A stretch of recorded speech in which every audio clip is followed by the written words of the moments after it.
Well, howdy folks, welcome back to the shop. So today we're going to work on this Stihl chainsaw. So this is a 026 chainsaw.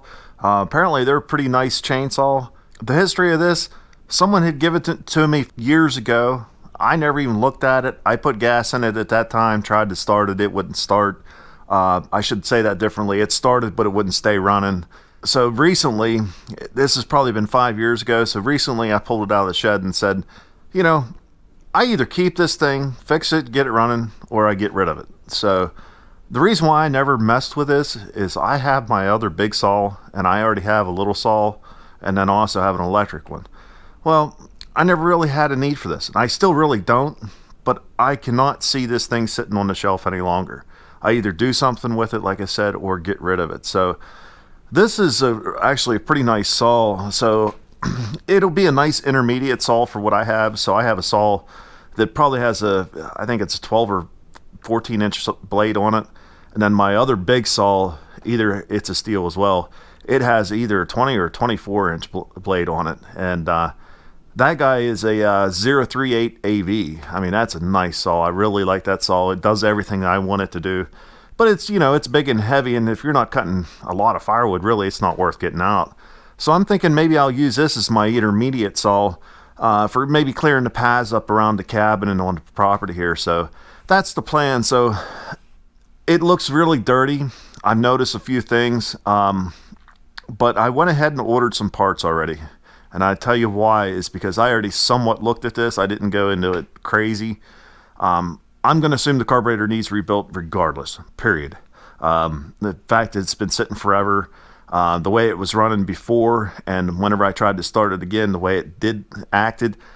So we're going to rebuild the carburetor. That's one.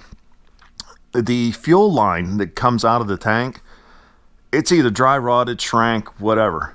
It is leaking fuel. I noticed that, so I went ahead and ordered that. So I ordered the rebuild kit. I ordered the fuel line. The other thing I ordered was the air filter. The air filter on this is trashed, and I'm going to show you. But what we're going to do first, before we do anything, is we're going to strip all the covers off of this.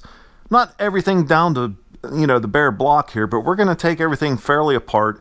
Because if you can't tell in the pictures here, this thing is dirty. It's never been cleaned, I would bet. In fact, there's some other things that I looked at, and it's pretty crusty in here. So with that said, I'm going to turn you around, and we're going to start taking this apart, and I'll show you some of the components that I found. All right, so the first thing we're going to do is we're going to take off this air cleaner cover here.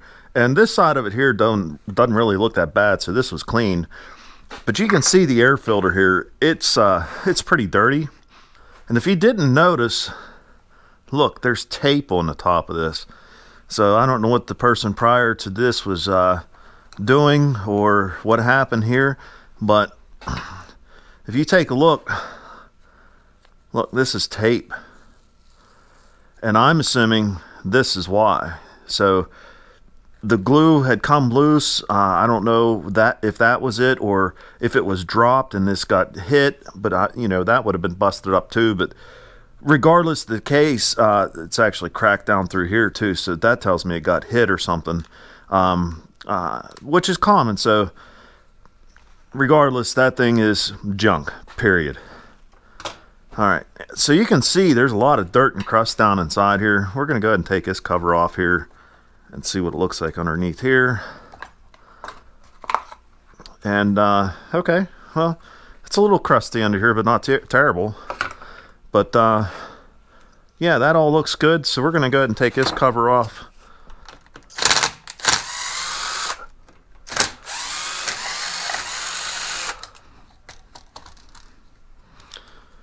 Okay, and the recoil don't really look too bad. I mean, it's not great, but it's not bad. Yeah, actually, the whole side there doesn't really look terrible. All right, so next we're going to go ahead and, I'm not going to take the carburetor off yet. I think we're going to go ahead and take this side cover off over here and take the blade off and then set it on the bench here. All right, so we're going to go ahead and take this off. And if you didn't notice, I like putting, any time I'm working on a saw, I put it in a vise. I put them in the vise ever since I was younger days. This is how I sharpen my hand, sharpen all my saws too. And I'm assuming this is where we're going to see all the crustation in here. And honestly, that's not as bad as I thought it would have been.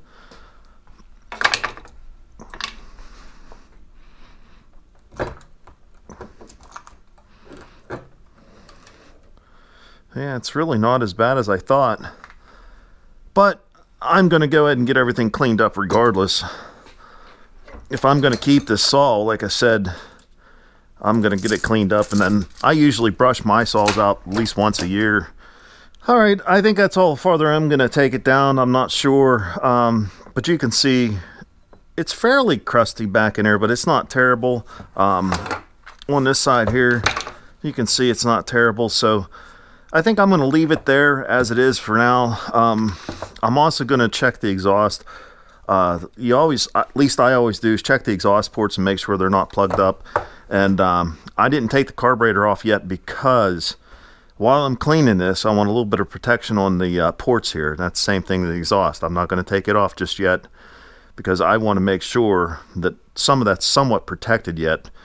But so what I'm going to do is I'm going to get everything cleaned up here and I'll bring you back.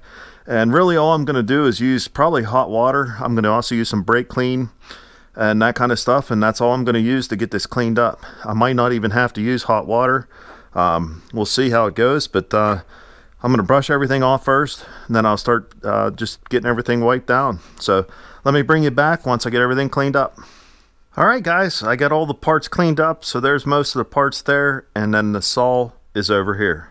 So if you're looking at the saw here, it actually come really clean. I'm very happy with it.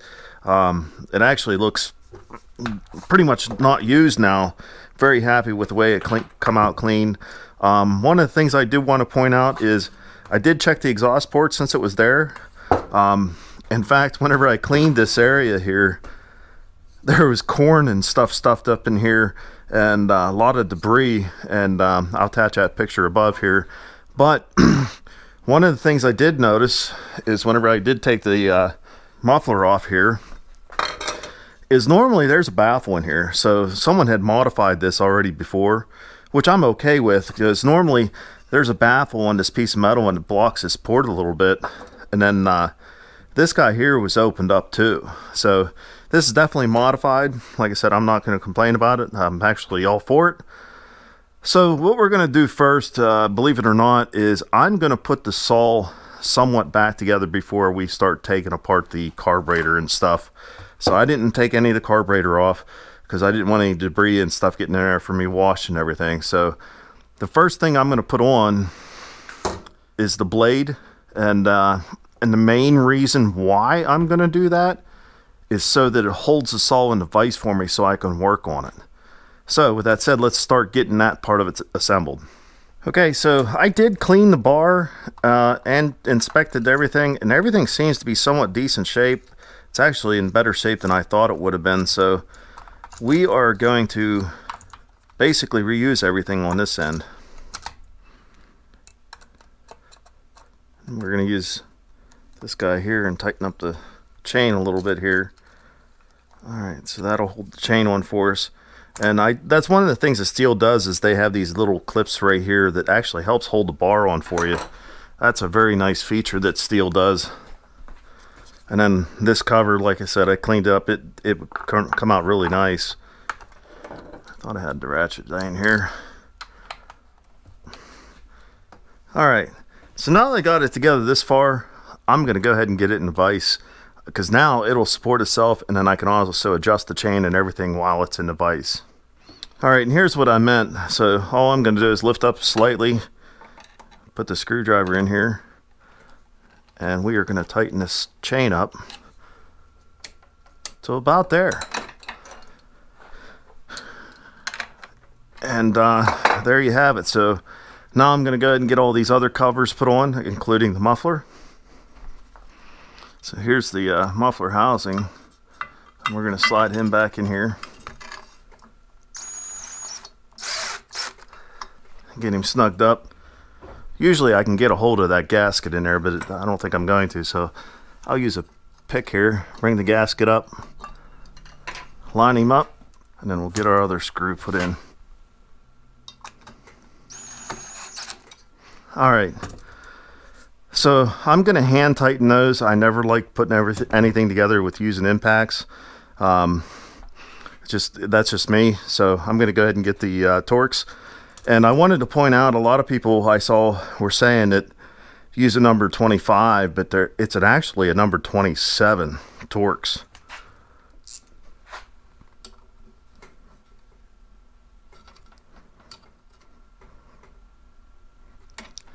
All right, so now we'll go ahead and get the exterior of the muffler put on.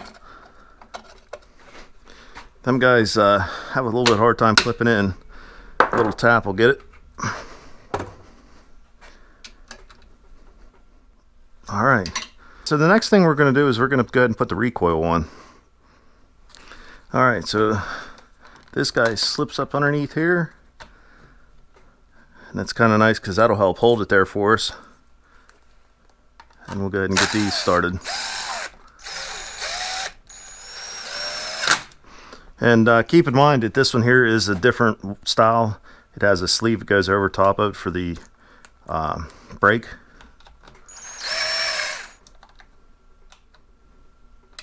Okay, since that's all back together, we could actually go ahead and put the top on, but we're not going to do that. We're going to focus now on taking this carburetor out and getting the fuel line out. Okay, so the first thing we're going to do to get this carburetor out of here is we're going to go ahead and take off the handle here. And for some reason this one here is changed, so normally they're all the same screws in here, but somehow this one here is a straight head. Not unless they are, but I thought they were all the same. Okay, so you seen how that popped up? That's how it comes out. So there's this little clip here that clips down in here, and that's what holds it in there. And you can see that I didn't get cleaning in here. And this is your safety lever here.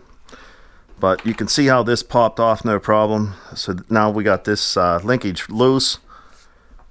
We're going to take these two nuts off, and these nuts are 5/16 in size.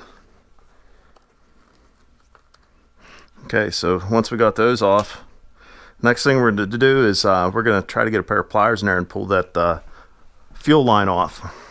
Needle nose pliers work pretty good. You can usually get in here and just pull.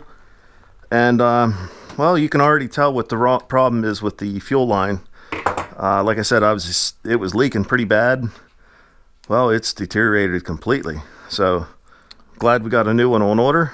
Then after that, this guy here should just pop up. You don't pry too much, but just like that. And what you're doing is see these guys here, and that's where your adjustments are. They have rubber boots on them. Plus you have your tube down here for your diaphragm. So there you go. We got the carburetor out. And this is a Stihl brand carburetor, but it's only stamped Stihl. This is actually a Walbro carburetor.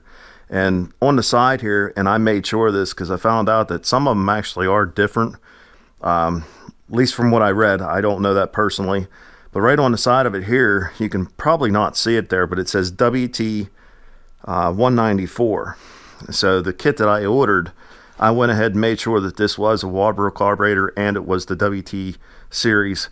So right there you go. That is the correct kit that I got. So I see there's some other debris in here that I didn't get cleaned out in here. So we'll get that taken care of. And we're going to open up the fuel tank here. Hopefully we can snag that fuel filter out of there. And there you go.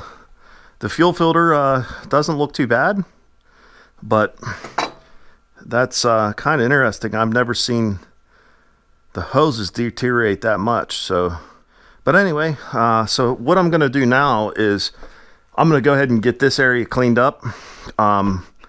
I'll go down to the mailbox and see if we got the parts in the mail, and then we'll start rebuilding the carburetor and getting a new fuel line and everything else put in. And we'll also inspect some of this other stuff.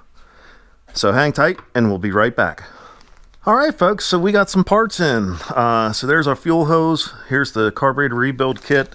And The air filter I got is right here, but this is the wrong air filter for this. Apparently there is a difference between the old and new style air filters. I was not aware of that. So I got the wrong one, so I got another one coming, so I'm not worried about that. But this fuel hose, first thing we're going to do, remember we cleaned this already, is we're going to go ahead and put the filter on. And I've seen so many other people, they push it down through. I never like doing that. So we're going to push it or pull it up through. So what we're going to do, this is just soap and water here. We'll just put a little bit on that. Number 10 gauge piece of copper wire fits perfectly in here. Stick it up through. And you just give it a wiggle or two. And boom, it's in. So the fuel line's already in like that. To me, it's easier to do that because now you don't have to try to pull this hose out and put that filter on, because that's, you know, that's a tight area there. But you do it however you want. That way always works best for me. All right, so let's start working on the carburetor over here and getting it rebuilt. All right, so I'm going to try to give you the bird's eye view on this. So like I said, this is a Walbro carburetor, and it's stamped right there. And then on the side of it over here, it's hard to read, but it says WT194. So that's what I based ordering this kit here from it. And this kit's a KT20-WAT. So first thing we're going to do is just get this guy apart. And there is some dirt and debris in it, which I'm not surprised. You think about that fuel line to being the way it was. I'm kind of surprised it's not dirtier in here. But you can see there is some stuff built up there. And the screen down in here, it might be hard to see, but that screen is pretty... Let me see if I can put some light on it for you. If you can see that screen, it's pretty crusty in there. So we'll just continue on. We'll go ahead and get this taken apart here.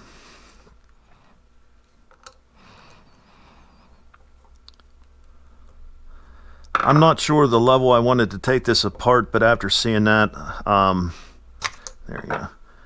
I think we are going to completely disassemble it because look, there's some debris and stuff in here.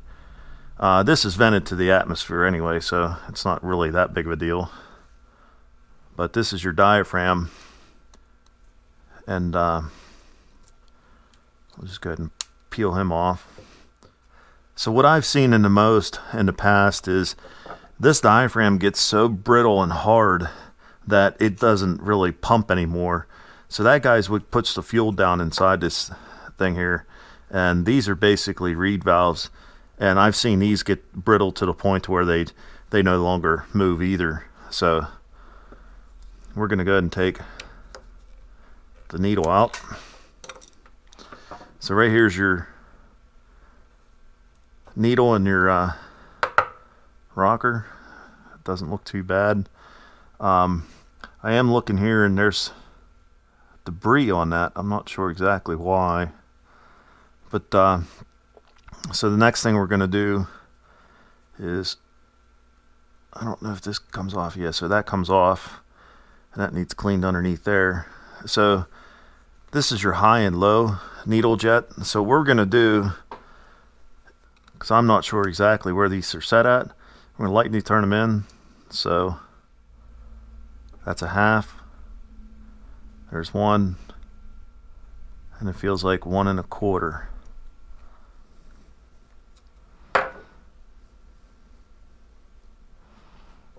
All right, so we're just going to write it down here. Low is 1 1/4, and high, we'll do that next.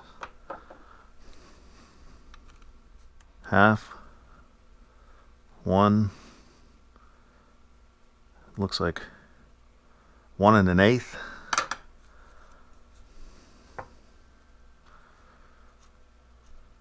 All right.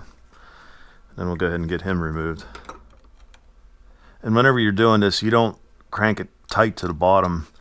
You'll feel it stop, and right there is where you got to stop. Because if you get that tip wedged in there, you might as well buy a new carburetor. All right. And these needles are identical, but we are going to keep them separate just in case. So we're going to go ahead and remove this screen, and I usually just use a pick. And you can just punch through it if you want, but this guy wasn't even held in there very well, so we're just going to take him out.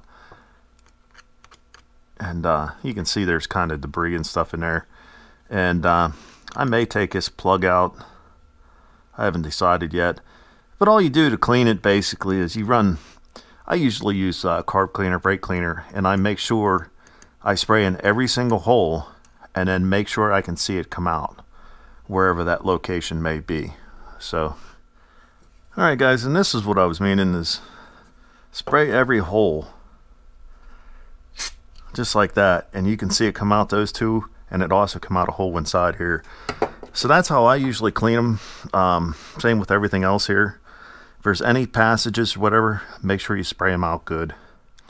Alright, so the first thing we're going to install, and I didn't show getting this plug out. A lot of times all I do is find something and hit that and poke a hole through it and just pry it out. So that was the plug that fit in right there, which I grabbed the wrong plug. So the kit comes with multiple plugs in it. So that plug just sits in there like that. So what I normally do here is you set it on a flat surface, and I find a punch it's that size, and then just dimple it in, and that's all you need to do. Apparently my punch was a little dirty, so I'm going to spray that back out, but that's all you need to do is just tap it like that, and that guy is in there. Alright, so the next thing we're going to install is the fuel filter that's in here, and that guy is just like that, and that's all you do is just push him down in there.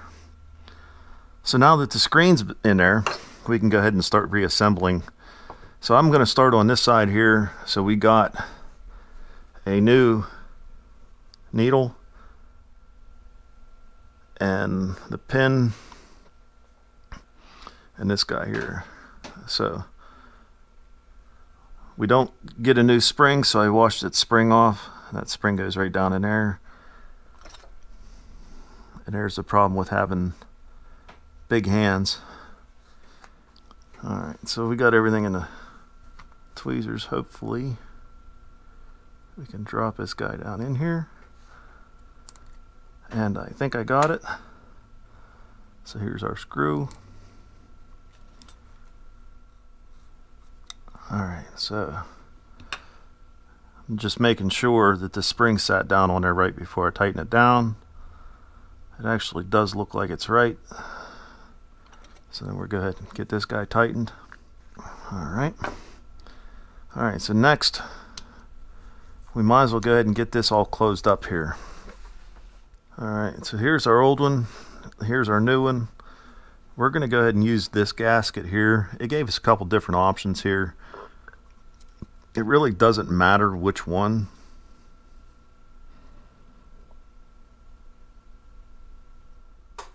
And then we can put our cover on.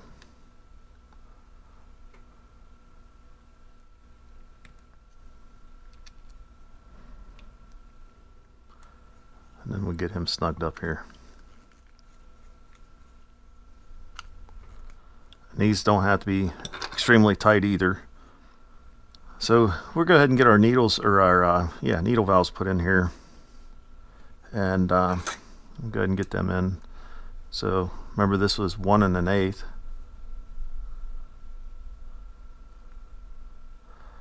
So there's a half, there's 1, and about 1/8. And these are baseline settings, you know.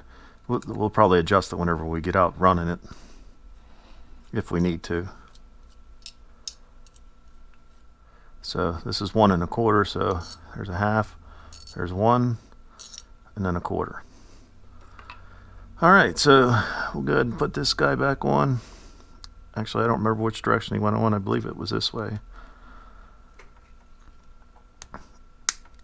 All right, so now let's get this guy set back on here. We got that gasket there, and then we got this one right here.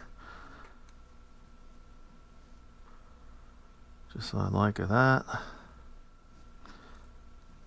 Get my orientation right there. And I wanted to point out, whenever you guys clean these carburetors, this surface here, try not to scuff it at all by if there's gasket material stuck to it or anything like that, because you could actually have a problem with it leaking. And what I mean is, these are basically reed valves, so this is what pumps the fuel. Well, if you scratch this and it leaks by, you could end up with some weird problems. So just keep that in mind. Then after that, let me set this guy right down on there. Alright, so we'll get the screw put in here. And there was nothing on this screw. There was no gasket or anything. But if you look at the way the gasket's made, it seals the screw the whole way around, so you don't really need it. But we'll snug that up. And there you go. We're basically ready to put this back on the saw, and then maybe we can get some gas back to it and see if it starts and runs. Alright, so if you don't know how to get the throttle linkage on and off, the easiest way is hold it open, then it kind of sits just like that. So now we can get this carburetor installed. So we'll pull that new hose off to the side. Also, I wanted to make note is that, you know, that boot that's down there, make sure you inspect that. That's what connects it to the cylinder.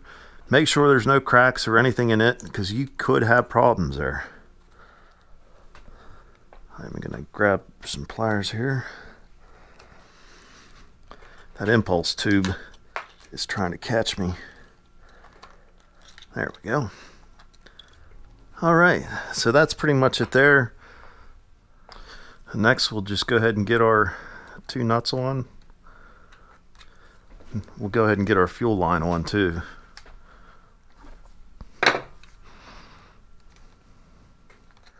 Sometimes these fuel lines are a little bit of a pain to get on and off. But once you get them, they usually go on relatively easy. So there it went. Looks like it should be shoved up just a little bit more. I think that'll work. And then we'll snug these guys up again. Alright, so we're pretty much done here. We're going to go ahead and put the throttle linkage on and our cable here. So this is all spring loaded, so it's kind of a little bit of a pain. But the spring catches into this notch here on the trigger. And then usually what I like to do is make sure that it's all functioning before you go ahead and put the everything back together here. And then here's your piece, and there's a clip here. It clips right down in. It's right just like that. And then always make sure everything works properly before you put the screw in the bottom there. And remember, this is my only straight head screw.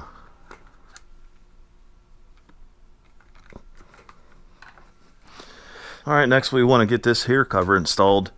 Pull the spark plug cable out, and then it just clips right down in. And then we can get this guy tightened up.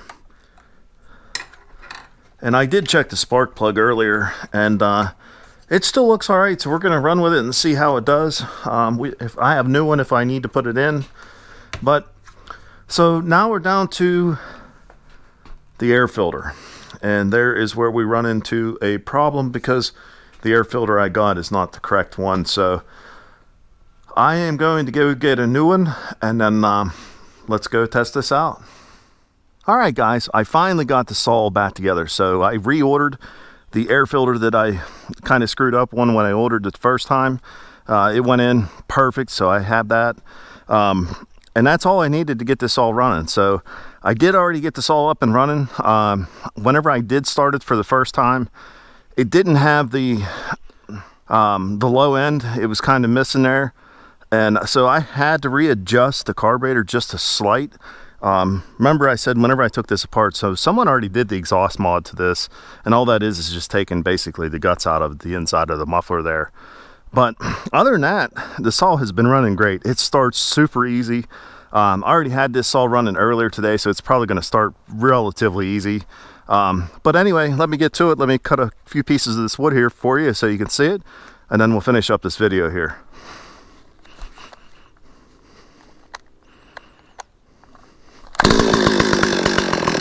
And there's what I mean, it starts right up.